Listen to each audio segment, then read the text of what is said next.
Ouais, bonjour et bienvenue dans cette nouvelle vidéo où je vais vous présenter les livres que j'ai sélectionnés pour un challenge qui est le challenge du mois de février qui est proposé depuis plusieurs années par Audrey de la chaîne Le Souffle des mots qui est le petit mois, petite lecture.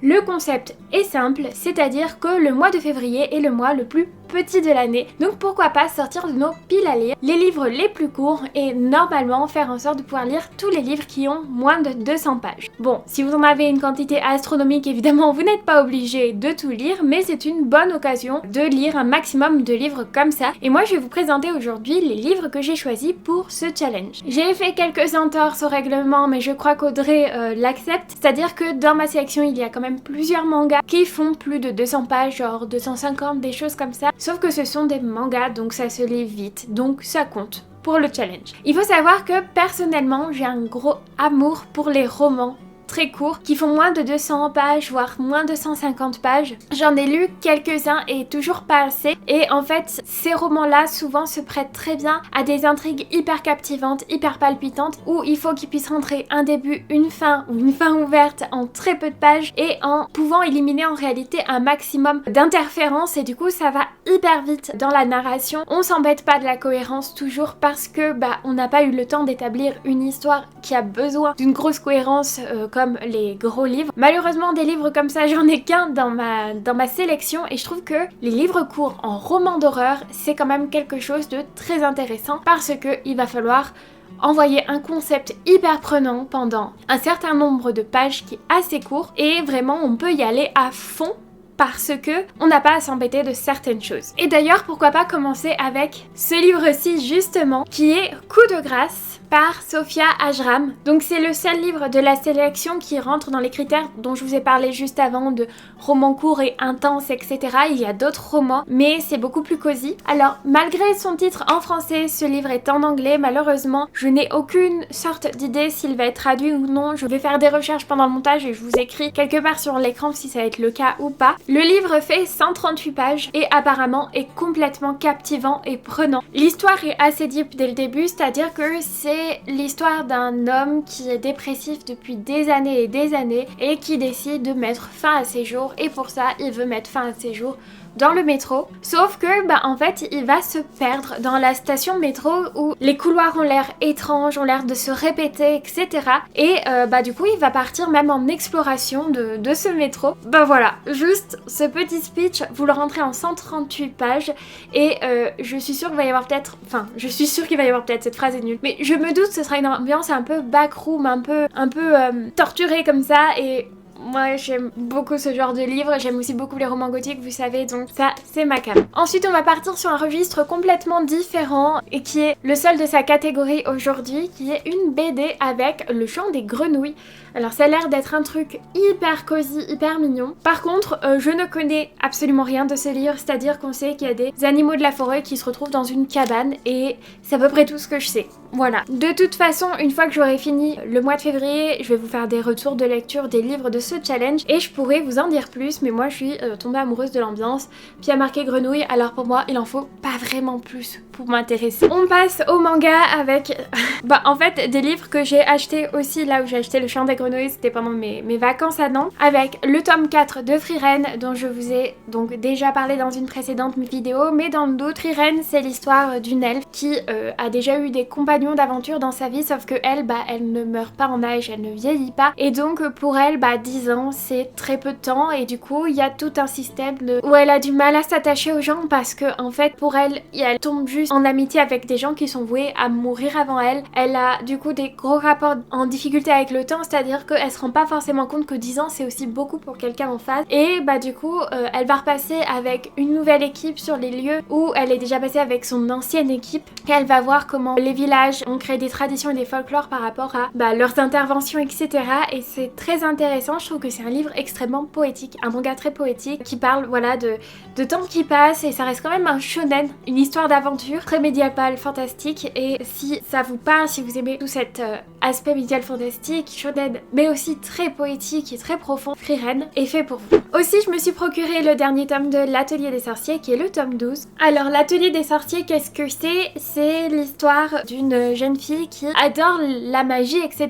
mais ne sait pas en pratiquer. Puis un jour, par mégarde, elle va pratiquer de la magie et ça va causer des lourds problèmes. Sa mère va être en danger, sauf qu'elle ne peut pas la sauver parce que elle a fait un truc vraiment très étrange. Et du coup, un sorcier qui va passer par là va la prendre sous son aile et lui enseigner la magie. Ce que j'aime énormément dans ce manga qui du coup explore tout un univers de magiciens, enfin de sorciers que j'aime énormément, c'est que la magie a l'air extrêmement réelle. Tu as l'impression que toi-même tu peux réaliser cette magie parce que en fait il dessine des sauts et en fait tout est super bien détaillé. Genre tu peux essayer d'imaginer, de concevoir toi-même tes propres sorts. Et c'est cette créativité infinie que je trouve incroyable dans ce manga et qui en font que c'est mon manga préféré du moment. En plus, il y a le tome 1 qui va être réédité là dans une édition grimoire que je veux. C'est terrible. En plus de ça, apparemment, l'auteur sera présent au festival de la BD d'Angoulême. Donc j'ai très envie d'y aller.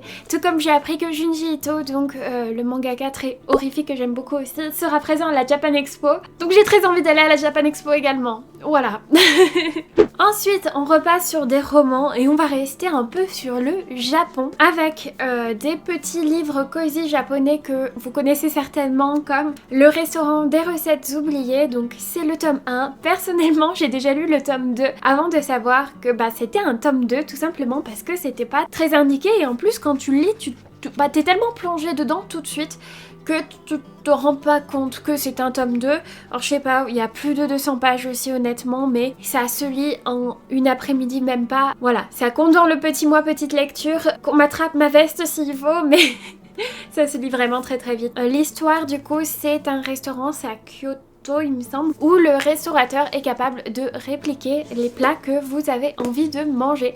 Genre, imaginez il y a 20 ans vous avez mangé un plat que vous avez énormément aimé et pour des raisons extrêmement précises et extrêmement particulières, vous avez besoin de retrouver la recette de ce plat, souvent des raisons très émotionnelles en réalité. Et cette personne va tout faire pour pouvoir retrouver la recette de ce plat. Alors ça peut être le truc le plus sophistiqué du monde comme le truc le plus simple au monde, sauf que parfois les choses les plus simples ont une petite touche qui fait qu'ils sont un peu différents et du coup qui rendent les recherches beaucoup plus compliquées. Et c'est un livre qui donne faim.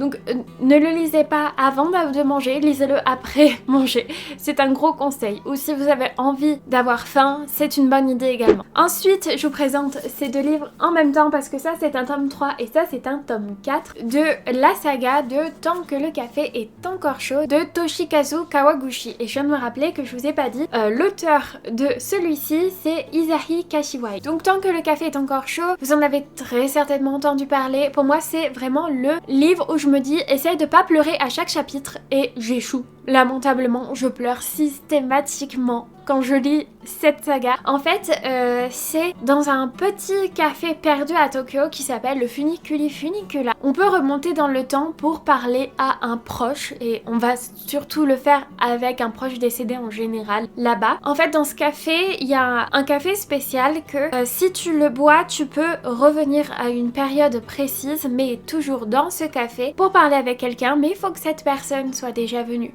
dans le café. Et aussi il faut savoir que peu importe ce que tu dis ou ce que tu fais, ça ne changera rien à la situation actuelle. Tu ne modifies pas le passé, tu le rencontres quelque part. Aussi le temps que tu as à parler avec cette personne est extrêmement limité. Le temps c'est tant que le café est encore chaud. Alors évidemment c'est des conditions très particulières où on se dit pourquoi j'irai faire ça, faut que mon proche soit déjà passé là, ce que je vais faire, ce que je vais dire ne va de toute façon rien changer. Donc vous imaginez les situations extrêmement particulières dans lesquelles il faut être pour avoir envie de tenter l'expérience. En fait dans le livre, même plein de gens savent que ça existe, c'est une grosse légende urbaine même sur internet etc, mais tout le monde est en mode ça sert à quoi, on s'en fout en fait. J'aime beaucoup cette saga, c'est très émotif et ça fait du bien. Et du coup, ce sera une bonne lecture là, tous ces petits livres japonais seront super pour le petit mois petite lecture de février. Et si vous avez vu ma vidéo pile à lire d'hiver, et en fait ces livres en sortent. Et en fait j'attendais le mois de février pour les sortir, pour faire mon petit challenge au passage. J'ai constitué ma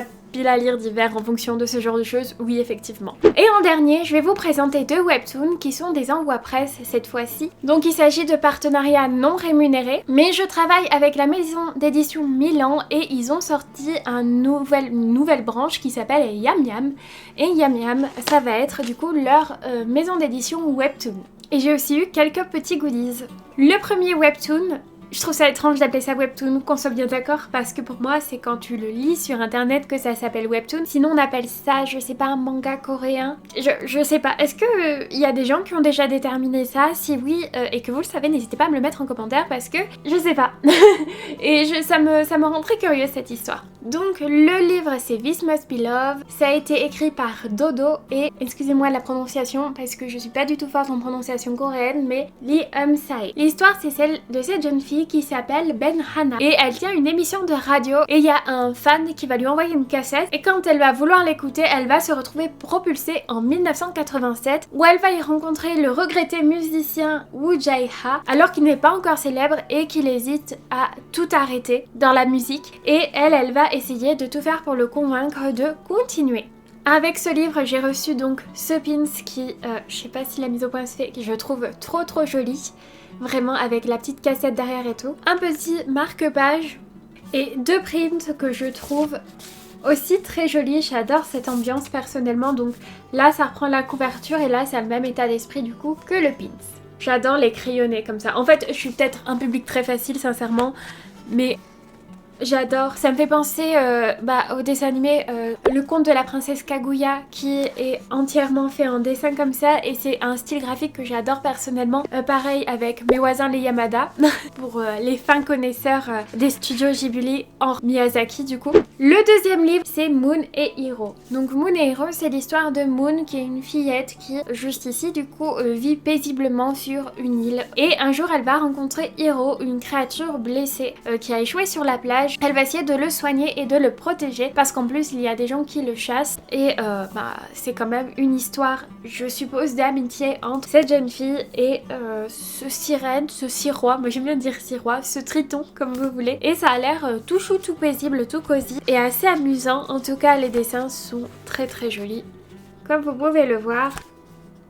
Pour ce manga, je n'ai pas reçu de pins, mais j'ai quand même reçu aussi le marque-page comme ceci, donc dans le même style que l'autre. Et non pas 2, mais 3 petites affiches avec celle-ci, où on voit Hiro, celle-ci qui est magnifique et ça donne envie de dessiner quelque chose je trouve juste ici, et celle-ci qui reprend la couverture. Il y a marqué derrière que le tome 2 sera disponible en avril 2025, donc on n'a pas trop à attendre entre 2 tomes pour le moment, je trouve ça assez cool. C'est le problème je trouve, alors je sais pas avec les webtoons comment ça se passe, mais avec les mangas en tout cas c'est le fait d'attendre entre 2 tomes. T'as des séries où c'est super long, et là pareil ils disent que le tome 2 sera disponible en avril 2025. Je suppose que si les sorties sont assez rapprochées, c'est que peut-être que le webtoon est déjà terminé ou suffisamment avancé pour pouvoir publier rapidement les uns à la suite des autres, et ça c'est assez confortable pour nous tout de suite. Mais bref, voilà donc ma sélection pour le challenge d'Audrey le souffle des mots qui est le petit mois petite lecture. N'hésitez pas à me dire si vous aussi vous y participez et quel livre vous aimeriez y ajouter. J'espère que mes petites recommandations,